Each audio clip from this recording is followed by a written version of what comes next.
ورحمۃ اللہ وبرکاتہ۔ الحمد للہ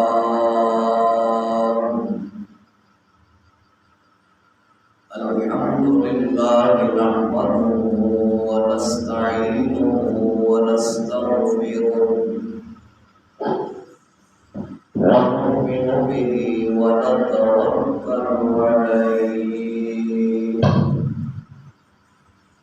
ونعوذ بالله من شرور أنفسنا ومن سيئات أعمالنا من يهده الله فلا مضل له ومن يضلل فلا هادي له ونشهد أن لا إله إلا الله وحده لا شريك له ونشهد أن سيدنا وسندنا وغوثنا وغياثنا ومغيثنا أولنا وعيننا ومعيننا وحبيبنا وحبيب ربنا وطبيبنا وطبيب قلوبنا ومقصودنا وموجودنا ومطلوبنا ومرغوبنا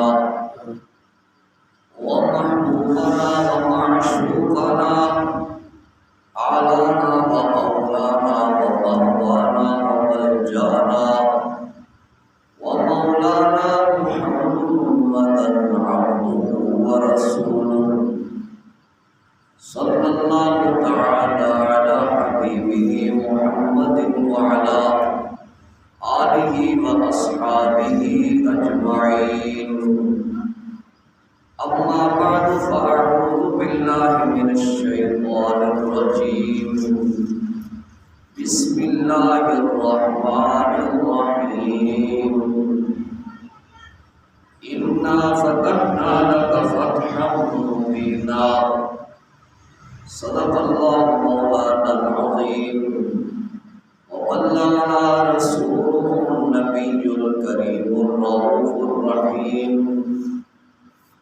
رب اشرح لي صدري ويسر لي أمري واحلل عقدة من لساني يفقهوا قولي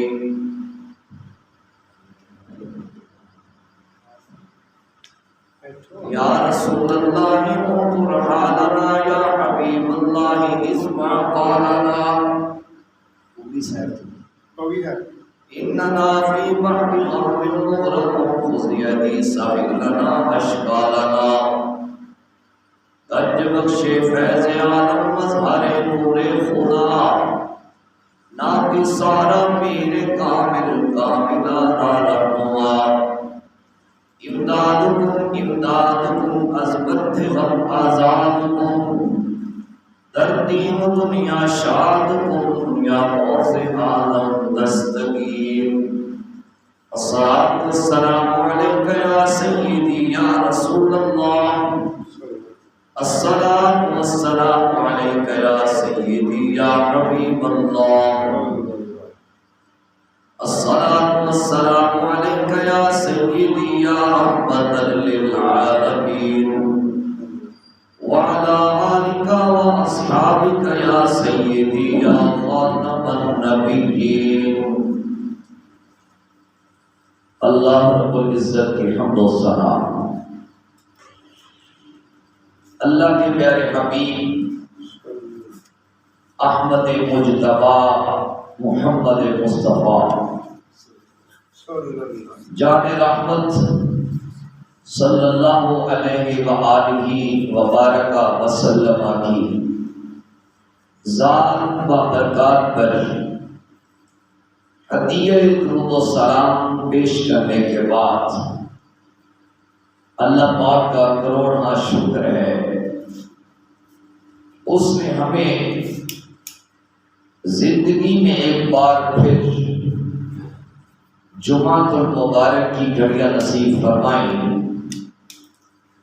اللہ پاک کی بارگاہ میں التجا ہے اللہ پاک ہم سب کی حاضری کو درجہ قبولیت عطا فرمائے۔ معزز محترم محتشم سامعین ذی وقار، چوتھا جمعہ ہے ہماری گفتگو غزوہ فتح مکہ پر جاری گزاری ہے۔ ہم نے شروع سے لے کر حدیبیہ کے مقام سے لے کر اس کے بعد تک ہم مدینہ شریف سے جب آقا دو عالم صلی اللہ علیہ وسلم کی روانگی ہوتی ہے، یہ لشکر نور لے کر جو کہ 10,000 پر مشتمل ہے، یہاں تک ہم گفتگو کر چکے ہیں۔ اس سے آگے آج بڑھنے کی کوشش کرتے ہیں۔ نبی کریم صلی اللہ علیہ وآلہ وبارک وسلم، سرکار دو عالم صلی اللہ علیہ وآلہ وسلم اپنے جان نثاروں کے ساتھ، اپنے ساتھیوں کے ساتھ مدینہ شریف سے 10,000 کا لشکر لے کر حضور صلی اللہ علیہ وسلم روانگی فرماتے، روانہ ہوتے ہیں۔ 10,000 کا لشکر ہے، حضور صلی اللہ علیہ وسلم کی معیت میں یہ قافلہ نور اپنی منزل کی طرف روانہ ہوا ہے، اور ان کی منزل مکہ شریف کو فتح کرنا ہے۔ حضرات ذی وقار، جب یہ قافلہ مدینہ شریف سے مقام ذوالحلیفہ پر پہنچا، جو کہ مدینہ شریف کی میقات ہے، کہ جب مکہ شریف سے لوگ آتے ہیں تو وہاں پہ آ کے احرام باندھتے ہیں، یعنی اس جگہ سے پہلے جب مدینہ شریف سے لوگ مکہ شریف جاتے ہیں تو اس جگہ سے پہلے احرام باندھنا ضروری ہوتا ہے۔ جب مقام ذوالحلیفہ پہ پہنچے تو نبی پاک صلی اللہ علیہ وسلم کے چچا جان حضرت عباس بن عبد المطلب رضی اللہ تعالی عنہ کی ملاقات ہو جاتی ہے۔ حضرت عباس رضی اللہ تعالی عنہ بامشرف اسلام تو پہلے ہو چکے تھے، لیکن آپ اس وقت ہجرت کر کے مکہ شریف سے مدینہ شریف آ رہے تھے، حضور صلی اللہ علیہ وسلم کی طرف آ رہے تھے۔ آقا دو عالم صلی اللہ علیہ وسلم سے ملاقات ہوئی، جو اپنا سامان تھا اس کو مدینہ شریف بھجوا دیا، لمبا سفر کیا ہے، تقریباً 550 کلومیٹر سفر کیا ہے۔ عرب کی گرمی ہے، تپتے صحرا ہیں، اونٹوں پہ سفر ہوتا تھا، بڑی مشقتیں ہوتی تھیں، بڑی مشکلات ہوتی تھیں۔ بندہ لمبے سفر سے آئے تو بندے کا جی کرتا ہے کہ پہلے تھوڑی دیر سانس نکال لوں، ریسٹ کر لوں، اس کے بعد اپنے معاملات کروں گا۔ لیکن حضرت عباس رضی اللہ تعالی عنہ نے اپنا سامان مدینہ شریف کی طرف بھجوا دیا، اور خود نبی پاک صلی اللہ علیہ وسلم کے ساتھ جانے کا ارادہ فرما لیا کہ حضور کے ساتھ مکے جانا ہے۔ اب آقا دو عالم صلی اللہ علیہ وسلم نے فرمایا، اے میرے چچا، جس طرح میں آخری نبی ہوں، ان پر نبوت ختم ہے، اسی طرح تجھ پر ہجرت ختم ہے۔ اب اس کے بعد کوئی ہجرت نہیں کرے گا۔ یہ اس بات کا مطلب کیا ہے؟ اس بات کا مطلب یہ ہے کہ نبی پاک صلی اللہ علیہ وآلہ وبارک وسلم اس چیز کی طرف اشارہ فرما رہے ہیں کہ اے میرے چچا، اب تم مکہ سے ہجرت کر کے آ گئے ہو، اس کے بعد کوئی ہجرت نہیں کرے گا۔ کیا مطلب؟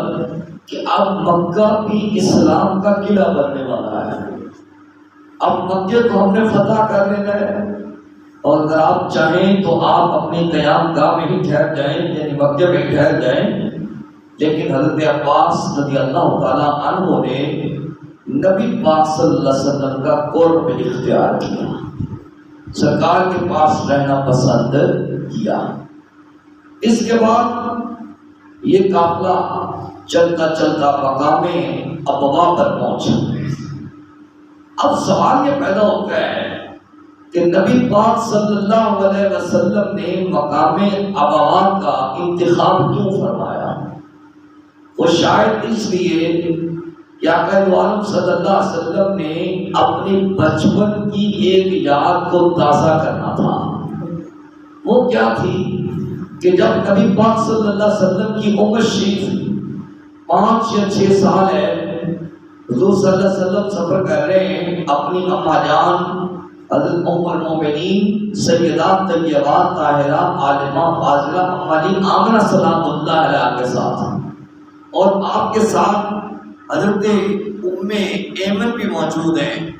سفر ہو رہا ہے، حضرت اماں جی آمنہ رضی اللہ تعالی عنہا کی طبیعت مبارک اچانک خراب ہو جاتی ہے، آپ کو شدید بخار ہو جاتا ہے، اور آپ نے محسوس فرمایا کہ یہ جو بخار ہے یہ میرے لیے جان لیوا ثابت ہوگا، اس سے میری موت واقع ہو جائے گی۔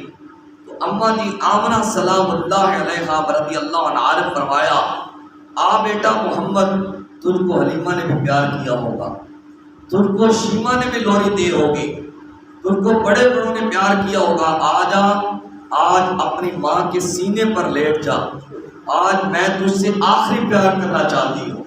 اور ساتھ ہی اماں جی آمنہ سلام اللہ علیہ رضی اللہ عنہا نے فرمایا، اے ام ایمن، دنیا میں جتنی چیزیں آئی ہیں وہ ساری کی ساری پرانی ہو جانی ہے، ختم ہو جانی ہے، لیکن میرا ذکر قیامت تک باقی رہے گا۔ اماں جی آپ کا ذکر قیامت تک باقی کیسے رہے گا؟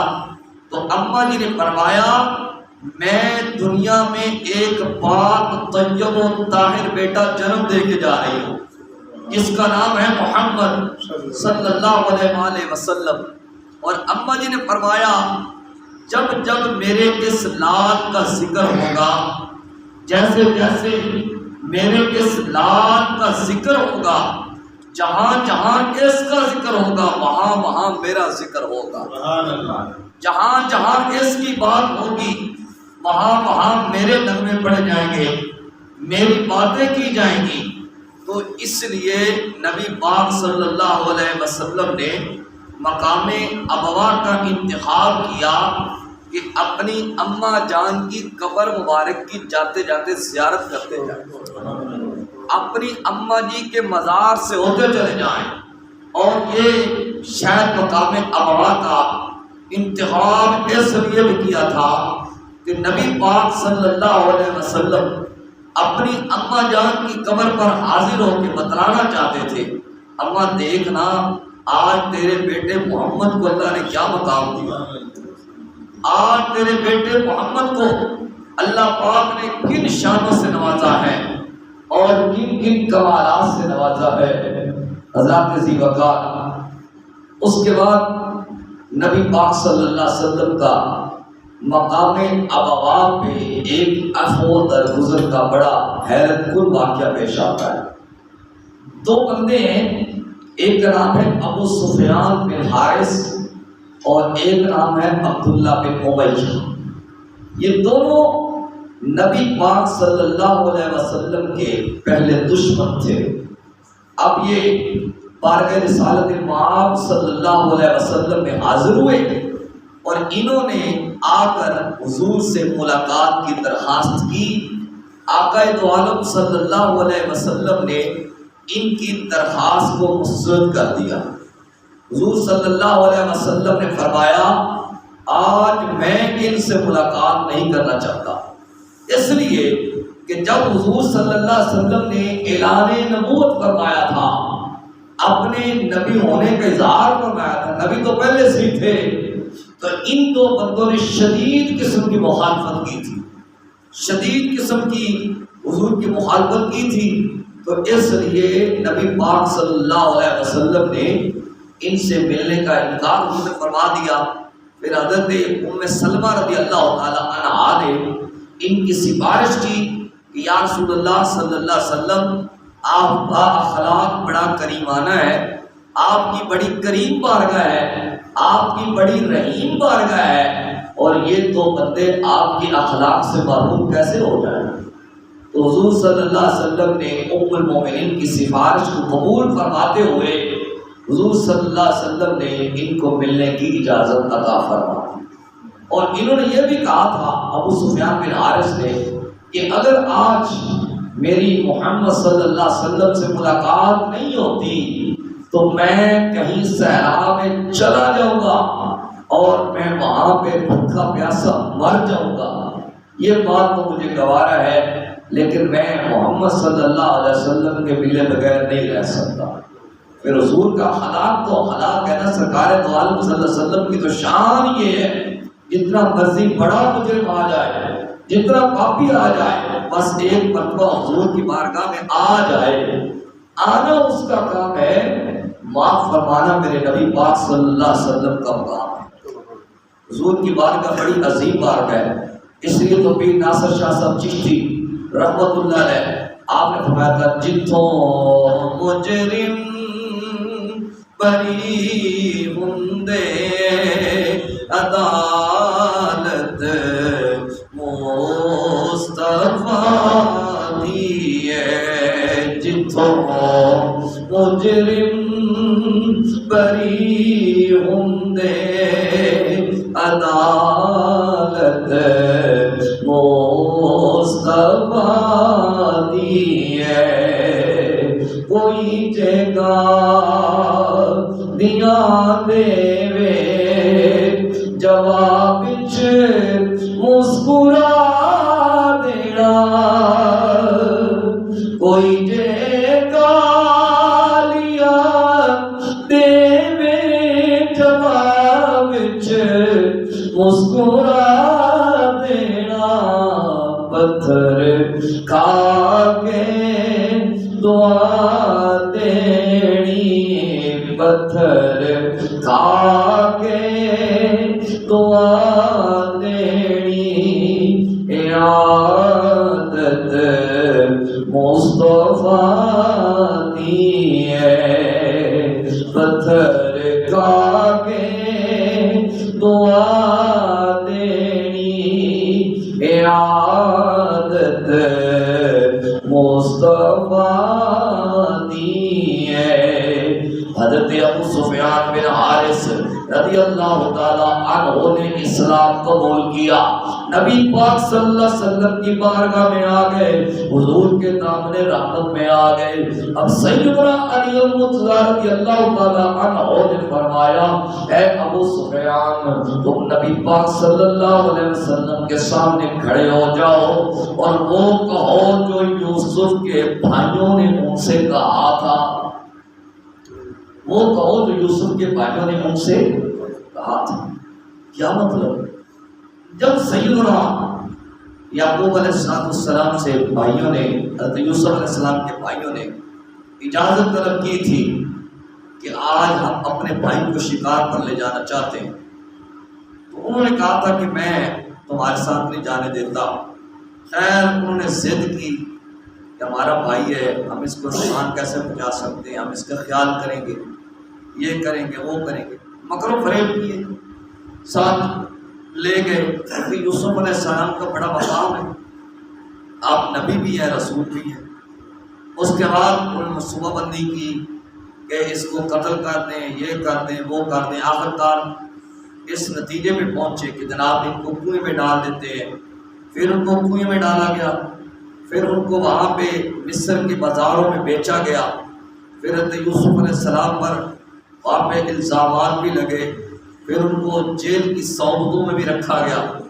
اس کے بعد ایک وقت آیا تو اللہ پاک نے حضرت یوسف علیہ السلام کو شہنشاہ مصر بنا، مصر کا بادشاہ بنا دیا، اور حضرت یوسف علیہ السلام کے پاس ساری اللہ کی مخلوق آتی تھی، غلہ لے کے جاتی تھی، اور ایک مرتبہ کاسلی پڑ گئی تو حضرت یوسف علیہ السلام سے اللہ نے فرمایا کہ آپ کو اتنا حسن و جمال دیا، آپ سب لوگوں کو ایک میدان میں جمع کریں اور یہ تمہاری زیارت کر لیں تو ان کو 3 ماہ تک بھوک نہیں لگے گی۔ جو یوسف کی زیارت کریں، یوسف کے چہرے کو تکیں، ان کو 3 ماہ تک بھوک نہ لگے۔ تو جو میرے نبی کی زیارت کرے، جو امام الانبیاء صلی اللہ علیہ وسلم کی زیارت کرے، اس کا مقام کیا ہوگا، اس کا عالم کیا ہوگا۔ اس لیے ہم کہتے ہیں جب حسن تھا ان کا جلوہ نما، انوار کا عالم کیا ہوگا۔ جب حسن تھا ان کا جلوہ نما، انوار کا عالم کیا ہوگا۔ ہر کوئی فدا ہے بن دیکھے، ہر کوئی فدا ہے بن دیکھے، دیدار کا عالم کیا ہوگا۔ اب وہاں پہ جب یوسف علیہ السلام کے بھائی آپ کے پاس غلہ لینے کے لیے آئے، پتہ نہیں تھا کہ یہ شہنشاہ مصر۔ جب ملاقات ہوئی تو کہنے لگے اِنَّکَ لَأَنْتَ یوسف، کیا تو یوسف تو نہیں ہے؟ وَأَنَا یوسف وَهَذَا أَخِی، اے میرے بھائی میں یوسف ہی ہوں۔ اب وہ گھبرانے لگے کہ ہم نے تو ان کے ساتھ زیادتیاں کی ہیں، ان کے ساتھ ہم نے بڑے غلطیاں کی ہیں، ان کو کنویں میں ڈالا ہے، اس کے بعد یہ سارا معاملہ ہوا ہے۔ تو پھر جو خود ہی کہنے لگے تاللہ لقد آثرک اللہ علینا، ہم گواہی دیتے ہیں اللہ کی قسم، اے یوسف تو ہم سے زیادہ مقام والا ہے، تو ہم سے زیادہ عزت والا ہے، تو ہم سے زیادہ عظمت والا ہے۔ ہمارے ہاں بھی یہی ہوتا ہے، اگر 7 بھائی ہونا تو ایک بھائی کو اللہ مقام دے دے، ہم اس کے مقام کو پہلے تسلیم نہیں کرتے، حالانکہ اس کو مقام اللہ نے دیا ہوتا ہے، اس کو عزت اللہ نے دی ہوتی ہے، اس کو احترام، کیونکہ عزت دینے والا میرا اللہ ہے، شان دینے والا میرا اللہ ہے، سٹیٹس دینے والا میرا اللہ ہے، لیکن وہ صرف شریک ہونے کے ناطے اس کا مقام تسلیم نہیں کرتے، بلکہ الٹا اس کے اندر سے خامیاں نکالنے کی کوشش کرتے ہیں، اس کو زیر کرنے کی کوشش کرتے ہیں، اس کو پست کرنے کی کوشش کرتے ہیں۔ لیکن جس کو رسول اللہ صلی اللہ علیہ وسلم کا دین بلند کر دے، ہم اس کو کبھی بھی اس کو پست نہیں کر سکتے۔ اس لیے ہم کہتے ہیں پست وہ کیسے ہو سکتا ہے، پست وہ کیسے ہو سکتا ہے جس کو حق نے بلند کیا، پست وہ کیسے ہو سکتا ہے جس کو حق نے بلند کیا، پست وہ کیسے ہو سکتا ہے جس کو حق نے بلند کیا، جس کو نبی پاک صلی اللہ علیہ وسلم بلند فرما دے، اللہ بلند فرما دے، وہ بندہ کبھی پست نہیں ہو سکتا، وہ ہمیشہ بلند رہتا ہے، اس کا مقام معاشرے کے اندر بلند رہتا ہے، اس کا وقار معاشرے کے اندر بلند رہتا ہے، آپ اس کے ساتھ چلنے والے اس کے مقام کو تسلیم کریں یا نہ کریں۔ کسی بندے کے تسلیم کرنے کی وجہ سے اس کا مقام بلند نہیں ہوتا، مقام اسی کا ہی بلند ہوتا ہے جس کا میرا رب بلند فرما دیتا ہے۔ اب جب یہ دونوں اشخاص کھڑے ہوئے نبی پاک صلی اللہ علیہ وسلم کی بارگاہ میں، تو انہوں نے بھی کچھ ایسے کلمات کی حضرت علی المرتضیٰ رضی اللہ تعالیٰ عنہ کے مشورے پر، کہا اللہ کی قسم آپ ہم پر غالب ہیں، آپ ہم پر عظمت والے ہیں، آپ ہم پر عزت والے ہیں، ہم غلطی پر تھے، تو جو یوسف علیہ السلام کے بھائیوں کے مقابلے پر حضرت یوسف علیہ السلام نے کہا تھا لا تثریب علیکم اليوم، آج کے دن تم پر کوئی بدلہ نہیں ہے، کوئی گرفت نہیں ہے، یغفر اللہ لکم، اللہ تمہیں معاف فرمائے گا۔ حضرت یوسف علیہ السلام نے فرمایا تھا میں صرف تمہارا بھائی نہیں ہوں اور صرف شہنشاہ مصر ہی نہیں ہوں، اللہ نے مجھے نبی بھی بنایا ہے، اللہ نے مجھے رسول بھی بنایا ہے، اور میں صرف تمہیں معاف نہیں کرتا، قیامت کے دن تمہیں اللہ سے بھی معافی لے کر ہوگا۔ قیامت کے دن میں اللہ سے بھی معافی لے کر دوں گا۔ جب نبی پاک صلی اللہ علیہ وسلم کے مقتدی حضور کے خادم حضرت یوسف علیہ السلام کا یہ عالم ہے، یہ مقام ہے کہ وہ اپنے بھائیوں سے فرما رہے ہیں کہ میں تمہیں اللہ سے قیامت کے دن معافی لے کے دوں گا۔ جب یوسف معافی لے کے دے سکتے ہیں تو امام الانبیاء معافی لے کے نہیں دے سکتے، امام الانبیاء سفارش نہیں فرما سکتے۔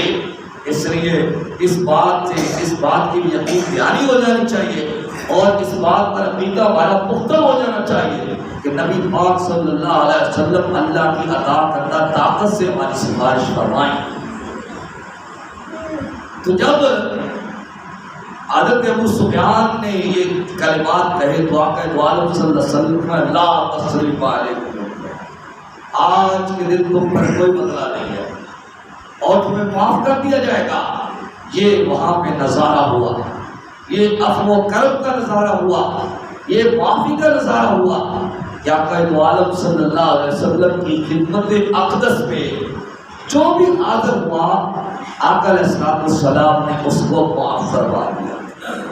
اس کے بعد حضرت ابو سفیان کے بارے میں نبی پاک صلی اللہ علیہ وسلم جنت کے سرٹیفکیٹ عطا فرماتے رہے، کیونکہ حضور کے صحابی ہیں، ہم تو کسی قسم کی گفتگو نہیں کر سکتے، لیکن ہمیں حضرت ابو سفیان دیکھیں نا، اگر بندہ کسی پر کوئی زیادتی کر لے، کسی سے کوئی بدتمیزی کر لے، بندہ بات کر لے، معاملات ختم ہو جاتے ہیں، لیکن بعد میں وہ بات نہیں رہتی۔ یہ آج کی بات نہیں ہے، حالانکہ نبی پاک صلی اللہ علیہ وسلم نے معاف فرما دیا۔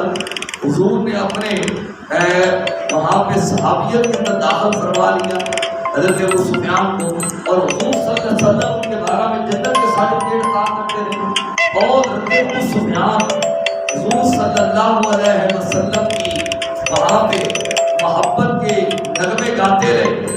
لیکن حضرت ابو سفیان نے ساری زندگی حضور کی آنکھوں میں آنکھیں نہیں ڈالی، ساری زندگی حضور کی آنکھوں میں آنکھیں نہیں ڈالی۔ یہ ہوتا ہے جب بندے سے کسی سے کوئی غلطی ہو جاتی ہے، کوئی زیادتی ہو جاتی ہے، پھر ساری زندگی بندے کو شرمندگی کا سامنا کرنا پڑتا ہے۔ اللہ اکبر۔ اس کے بعد مقام قدیر پہ حضور پہنچے، صحابہ بھی روزے سے ہیں، جہاد کے لیے جا رہے ہیں، حالانکہ مریض اور مسافر کو روزے کی رخصت ہے، قرآن میں رخصت عطا کی ہے، حدیث مصطفیٰ جان رحمت صلی اللہ علیہ وسلم نے رخصت عطا کی ہے، وہاں پہ رخصت ہے، لیکن صحابہ بھی روزے سے ہیں، حضور صلی اللہ علیہ وبارک وسلم بھی روزے سے۔ اب روزہ چل رہا ہے، آج کا مسلمان تھوڑی سی شدت گرمی ہو جائے ہٹتا کٹتا ہے، سارا دن آپ کا کیا کروں، جانوروں کی طرح پھرتے رہتے ہیں، لیکن روزہ رکھنا نصیب نہیں ہوتا۔ کیا جی گرمی ہے، وہ عرب کی گرمی، وہ تپتے صحرا، وہ اونٹوں کا سفر، اور وہ جہاد کے لیے کہ جہاد کی خاطر نماز کو مؤخر کرنا جائز ہے، روزہ کو روزہ رہا، نماز کو مؤخر کرنا جائز ہے، لیکن اس کے باوجود صحابہ کرام رضوان اللہ تعالیٰ علیہم اجمعین نے حضور صلی اللہ علیہ وسلم کے ساتھ سفر کیا اور روزے سے تھی۔ اب جب مقام قدیر میں پہنچے تو شدت پیاس نے آن پکڑا، گرمی کی شدت نے آن پکڑا، ادھر عصر کا وقت ہے، روزہ کی وقت کس وقت افطار ہوتا ہے؟ مغرب کے وقت، عصر کا وقت ہے، نبی پاک صلی اللہ علیہ وسلم نے روزہ افطار کرنے کا حکم دیا، سرکار نے روزہ افطار کرنے کا حکم دے دیا، سرکار نے بھی روزہ افطار کیا، صحابہ نے بھی روزہ افطار کیا۔ جس طرح دیگر معاملات ہیں کہ ان پر کوئی کسی قسم کا مسائل نہیں ہے، اس روزے پر بھی کسی قسم کی کوئی گفتگو نہیں ہے، سیرت کی کسی کتاب میں، حدیث کی کسی کتاب میں یہ نہیں ملتا کہ اس روزے پر وہاں بعد میں کفارہ دیا گیا یا بعد میں قضا ہی دی گئی۔ اس کا مطلب یہ ہے کہ دین ادائے مصطفیٰ کا نام ہے، دین ادائے مصطفیٰ کا نام ہے۔ میرے رب کی منشا بھی یہی ہے، شفیق صاحب بھی نہیں آئے. میرے رب کی منشا بھی یہی ہے کہ وہاں پہ جہاں پہ حضور صلی اللہ علیہ وسلم کی ادا ہو اس کو دین بنایا جائے, اس کو دین کا فریضہ بنایا جائے. اس لیے دین میرے آقا دو عالم صلی اللہ علیہ وسلم کے گرد گھومتا ہے. دین حضور کے در دولت کا طواف کرتا ہے. وہاں پہ صحابہ کے اندر اختلاف ہوا, کس نے کہا ہم تو مغرب کے وقت روزہ افطار کریں گے. ان کو حکم دیا گیا کہ جو میرا محبوب کرتا ہے ویسے ہی کرو, جو میرا محبوب کرتا ہے ویسے ہی کرو, کیونکہ دین ادائے مصطفیٰ کا نام ہے. دین ادائے مصطفیٰ کا نام ہے. اس پر چند ایک مثالیں پیش کرتا ہوں کہ حضور صلی اللہ علیہ وسلم کو اللہ پاک نے ہر قسم کا اختیار عطا کر کے بھیجا. باقی جتنے نبی آئے وہ اللہ کا بنایا ہوا قانون بیان کرتے تھے. آقا دو عالم صلی اللہ علیہ وسلم کی شان یہ ہے کہ جو بات حضور فرما دے وہ قانون بن جاتا ہے. جو بات حضور فرما دے وہ قانون بن جاتا ہے. الجامع الصحیح البخاری, نبی پاک صلی اللہ علیہ وسلم کی خدمت اقدس میں ایک صحابی رسول حاضر عرض کرتے یا رسول اللہ صلی اللہ علیہ وسلم میں ہلاک ہو گیا, میں برباد ہو گیا. یا رسول اللہ صلی اللہ علیہ وسلم میں روزے کی حالت میں غلطی کر بیٹھا ہوں, میں جمع کر بیٹھا ہوں اپنی بیوی سے. اب مسئلہ یہ ہے اگر کوئی اس طرح کا کیس آ جائے روزے کی حالت میں, اس کی 3 صورتیں ہوتی ہیں. کفارہ ہوتا ہے یا 60 روزے رکھو, یا 60 مسکینوں کو کھانا کھلاؤ, یا غلام آزاد کرو. اب غلام والی صورت نہیں. اب ہمارے پاس سب کیس ہے, ہم یہ کہیں گے جناب یا 60 مسکینوں کو کھانا کھلاؤ یا 60 روزے رکھو. ہم تو کوئی اور صورت بیان نہیں کر سکتے.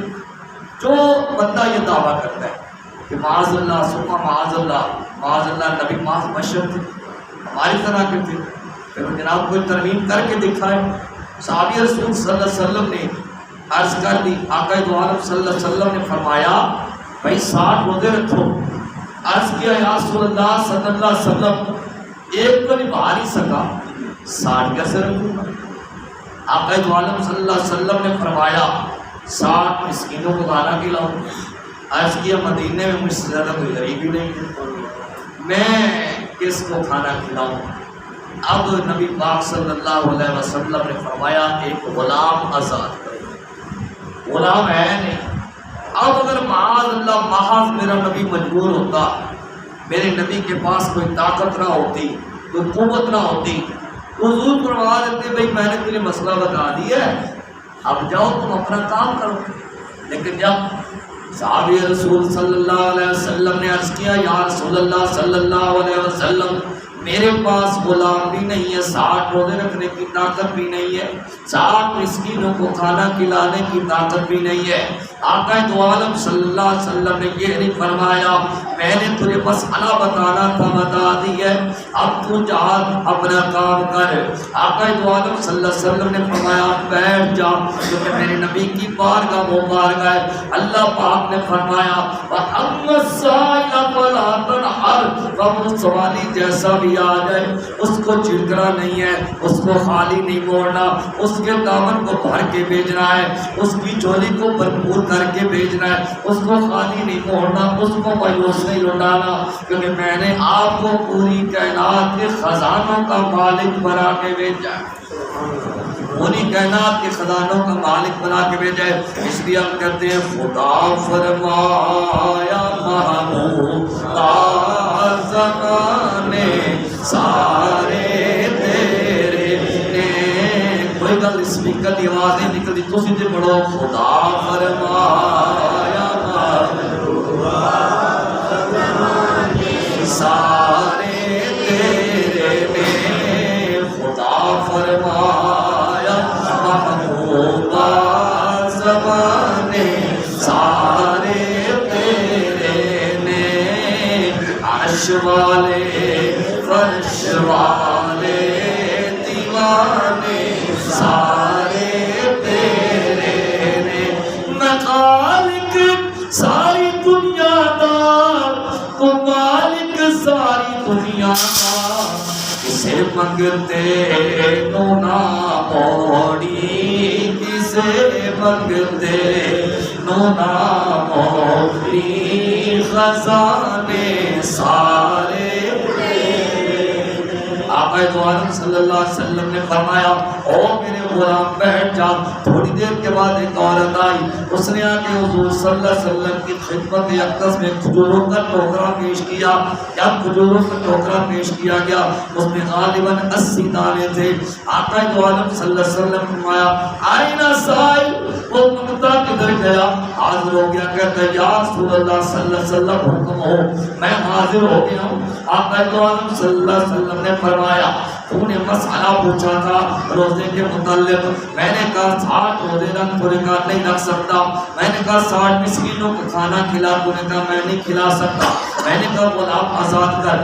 غلام ہے نہیں, یا چاچے کھجوریں لے جا اور مدینے کے غرباء میں تقسیم کر دے, تیرا کفارہ پھر بھی ادا ہو جائے گا. تیرا کفارہ پھر بھی ادا ہو جائے گا. اچھا اب یہ کافی نہیں تھا, بولیے یہ کافی تھا نا, بہت بڑی بات ہے. لیکن صحابی اتنا پاؤں کا پکا ہے, تھوڑا سا آگے بڑھے اور پھر حضور کی طرف دیکھیں. آقا دو عالم یہ بچوں کو چھوڑ کر آ گئے. آقا دو عالم صلی اللہ علیہ وسلم نے فرمایا بھائی اب کیوں مڑ مڑ کے دیکھتا ہے؟ اس نے عرض کیا یا رسول اللہ صلی اللہ علیہ وسلم آپ نے فرمایا یہ کھجوریں مدینے کے غرباء میں تقسیم کر دے. مدینے میں تو مجھ سے زیادہ کوئی غریب ہی نہیں ہے. مدینے میں تو مجھ سے زیادہ کوئی غریب ہی نہیں ہے. اب حضور کے دریائے رحمت کا ظہور ہو رہا ہے, حضور کے اختیارات کا ظہور ہو رہا ہے. آقا دو عالم علیہ السلام نے فرمایا 60 روزے بھی تو نہیں رکھ سکتا, 60 مسکینوں کو کھانا بھی نہیں کھلا سکتا, غلام بھی آزاد نہیں کر سکتا, اور مدینے کے غریبوں میں کھجوریں بھی تقسیم نہیں کر سکتا. جا تو کھا لے, تیرے بیوی بچے کھا لے, تیرا کفارہ پھر بھی ادا ہو. یہ میرے نبی کا اختیار ہے, یہ میرے نبی کا اختیار ہے. اور اس حدیث پر کسی قسم کی کوئی گفتگو نہیں ہے. یہ حدیث صحیح نہیں ہے. ہمارے دس دن ہوتا ہے یہ صحیح ذاتی ہے یا صحیح غیری ہے, اصل ذاتی اصل غیری ہے, مشہور ہے, عزیز ہے, غریب ہے. نہیں, اس پر کسی قسم کی کوئی کلام نہیں ہے, کسی قسم کی کوئی گفتگو نہیں ہے. یہ آقا دو عالم صلی اللہ علیہ وسلم کو اللہ پاک نے شان عطا کر کے بھیجا. اس کے بعد نبی پاک صلی اللہ علیہ وسلم نے فرمایا کہ سونا اور چاندی یہ دونوں دھاتیں میری امت کے مردوں پر حرام ہیں, البتہ چاندی کی 4.25 ماشے تک کی اجازت موجود ہے. نبی پاک صلی اللہ علیہ وسلم کے صحابی ہیں سراقہ بن مالک رضی اللہ تعالیٰ عنہ, جب نبی پاک صلی اللہ علیہ وسلم نے مکہ شریف سے ہجرت کی تھی مدینہ شریف کی طرف, تو کفار و مشرکین نے وہاں پہ حضور صلی اللہ علیہ وسلم کو معاذ اللہ گرفتار کرنے کا انعام رکھ چڑھا تھا کہ جو بندہ معاذ اللہ نبی پاک صلی اللہ علیہ وسلم کو وہاں پہ گرفتار کر کے لائے گا اس کو 100 سرخ رنگ کے اونٹ دیے جائیں گے. اتنا انعام رکھا گیا تھا. سرخ رنگ کی اونٹ میں سرخ رنگ کے اونٹ کی عرب میں بڑی قیمت ہے, بڑی اہمیت کا حامل ہے یہ. اچھا, جب آقا دو عالم صلی اللہ علیہ وسلم وہاں پہ جا رہے تھے تو سراقہ بن مالک جو اس وقت کافر تھے, انہوں نے حضور کا پیچھا کیا اور انہوں نے حضور صلی اللہ علیہ وسلم کا تعاقب کر لیا, حضور کی سواری کا تعاقب کر لیا. اب یہ آگے بڑھے کہ معاذ اللہ میں حضور کو گرفتار کروں تو گرفتار کر کے کفار و مشرکین کے پاس لے جاؤں. جیسے آگے بڑھے آقا دو عالم صلی اللہ علیہ وسلم نے زمین کو حکم دیا کہ اس کے گھوڑے کے پاؤں کو دنسا لیں. اب گھوڑے کے پاؤں زمین میں دنستے چلے جا رہے ہیں, نیچے چلے جا رہے ہیں. سراقہ بن مالک نے کہا مجھے معاف کیجئے, میں آئندہ ایسا نہیں کروں گا. حضور صلی اللہ علیہ وسلم نے زمین کو حکم دیا، اس نے گھوڑے کے پاؤں کو چھوڑ دیا، پھر ارادہ بدلا، حضور نے پھر زمین کو حکم دے دیا، 3 بار ایسا ہوا۔ آخر کا سراقہ بن مالک رضی اللہ تعالیٰ عنہ نے پکی توبہ کی، میں پکا وعدہ کرتا ہوں، ہماری طرح نہیں ادھر توبہ کی تو باہر جا کے اللہ اللہ خیر صلی اللہ نہیں، پکی توبہ کی، یا رسول اللہ صلی اللہ علیہ وسلم میں پکا وعدہ کرتا ہوں میں نہیں کروں گا۔ حضور صلی اللہ علیہ وسلم نے معاف فرمایا۔ سراقہ بن مالک رضی اللہ تعالیٰ عنہ نے کلمہ پڑھا، مسلمان ہو گئے۔ مسلمان ہوئے تو آقا دو عالم صلی اللہ علیہ وسلم نے فرمایا سراقہ وہ کیسا منظر ہوگا جب کیسر و کسریٰ کے سونے کے کنگن تیرے ہاتھوں میں پہنائے جائیں گے۔ سونا مردوں کا کیا ہے؟ آج تو خیر ماشاءاللہ سنو ماشاءاللہ، اگر دلہن والے دولہے کو گفٹ میں سونے کی انگوٹھی نہ پیش کر تو کہتے ہیں جناب انہوں نے ہماری رسپیکٹ نہیں کی، ایسا ہے ہماری عزت نہیں کی، تیری عزت آرام کر کے ہو سکتی تھی، اس کے بدلے اور عزت نہیں ہو سکتی، تجھے کوئی نقدی پیش کر دی جاتی یا اور کوئی چیز، تیری عزت وہ قرآن پاک پیش کرنے سے نہیں ہو سکتی تھی، تیری عزت کوئی حدیث کی کتاب پیش کرنے پر نہیں ہو سکتی تھی، حرام چیز لینے پر تیری عزت ہو سکتی تھی، اس کے علاوہ تیری عزت نہیں ہو سکتی تھی۔ اس لیے آج ہمیں غور و خوض کرنے کی ضرورت ہے۔ وہاں پہ اکثر بیشتر ویسے یہاں پہ تو نہیں ہے، جب میں اکاڑا میں تھا تو کئی نکاح پڑھانے کا وہاں موقع ملتا تو ہوتا کیا، دولہے نے سونے کی انگوٹھی پہنی ہوتی۔ اچھا اگر کہتے نا وہ چھوڑے جی مولوی صاحب یہ آج کا ذرا رواج سب بن گیا ہے، میں نے کہا ایسے رواج کو آگ لگا دو جو قرآن اور حدیث کے مخالف ہے۔ ہمیں وہ رواج نہیں چاہیے، ہمیں وہ رسم نہیں چاہیے جو سرکار دو عالم صلی اللہ علیہ وسلم کی بارگاہ سے ہٹ کر ہو۔ ہمیں رواج بھی وہی چاہیے جو حضور کی بارگاہ کو چوم کر آئے، ہمیں رسم بھی وہی چاہیے جو حضور کی تعریف سے ہو کر آئے۔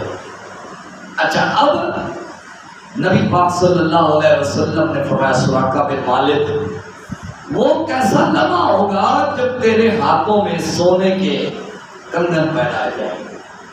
اب سرکار دو عالم صلی اللہ علیہ وسلم کا در دور اقدس گزر گیا، جنریٹر بند کر دیں بجلی آ گئی ہے، سرکار کا دور اقدس گزر گیا۔ اس کے بعد حضرت سیدنا صدیق اکبر رضی اللہ تعالی عنہ کا دور اقدس بھی گزر گیا۔ اس کے بعد حضور سیدنا فاروق اعظم رضی اللہ تعالی عنہ کا دور چل رہا تھا۔ اس کے درمیان کیسر و کسریٰ کے ساتھ جو بادشاہ سے جنگ ہوئی، مال غنیمت آیا اور اس کے اندر کیسر و کسریٰ کے کنگن آئے، اس کے اندر کیسر و کسریٰ کے کنگن آئے۔ جب کنگن آئے سارا مال غنیمت حضرت فاروق اعظم رضی اللہ تعالیٰ عنہ کی بارگاہ میں پیش کیا گیا، آپ کی خدمت اقدس میں پیش کیا گیا۔ آپ نے فرمایا آئینہ سراقہ بن مالک، حالانکہ جب نبی پاک صلی اللہ علیہ وسلم نے بات کی تھی تو حضرت عمر پاس نہیں تھی۔ حضرت عمر کو کس نے بتایا؟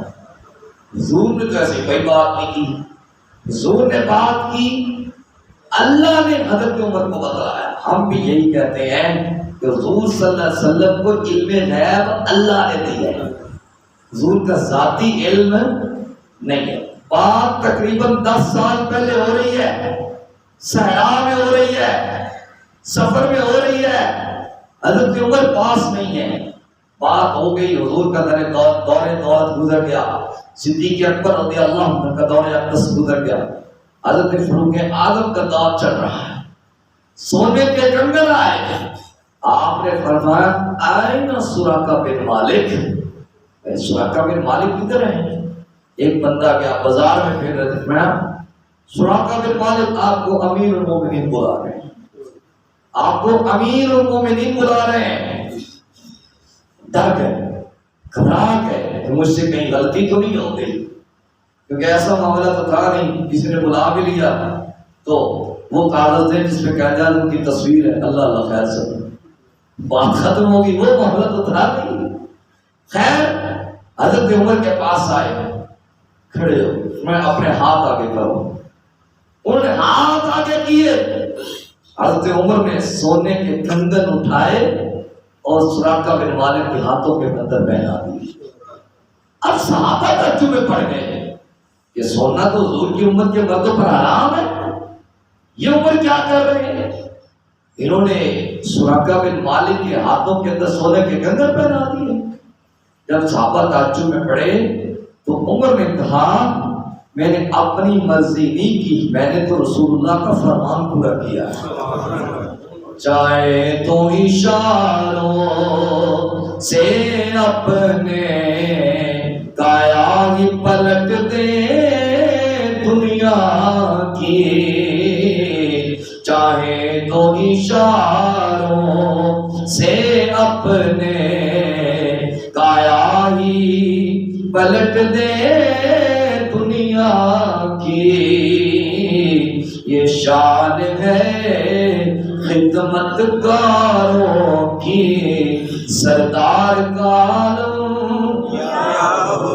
کنجوس کو سارے بولو، یہ شان ہے خدمت گاروں کی، یہ شان ہے خدمت گاروں کی، تقریر چھڑا لگا بولو، یہ شان ہے خدمت گاروں کی سردار کا عالم کیا ہوگا، یہ شان ہے خدمت گاروں کی، یہ شان ہے خدمت گاروں کی سردار کا عالم کیا ہوگا۔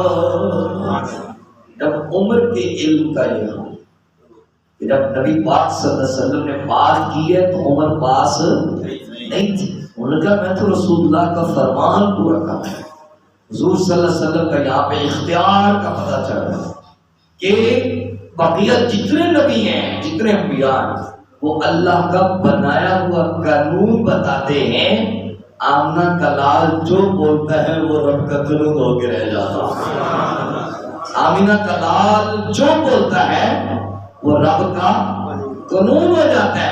اس لیے میرا اعلیٰ حضرت مجدد دین ملت مولانا الشاہ احمد داخلہ فاضل بریلوی رحمۃ اللہ علیہ فرماتے ہیں خدا کی رضا چاہتے ہیں تو عالم، خدا کی رضا چاہتے ہیں تو عالم، خدا کی رضا چاہتے ہیں تو عالم، خدا چاہتا ہے رضائے محمد، خدا چاہتا ہے رضائے محمد۔ یہ میرے آقا دو عالم علیہ السلام کی شان ہے کہ حضور صلی اللہ علیہ وسلم کو اللہ پاک نے پوری کائنات کے خزانوں کا مالک بنا دیا ہے۔ اللہ پاک کی بارگاہ میں التجا ہے، اللہ پاک ہماری حاضری قبول فرمائے۔ صلی اللہ تعالی علی حبیبہ محمد وعلی آلہ و اصحابہ اجمعین برحمتک یا ارحم الراحمین۔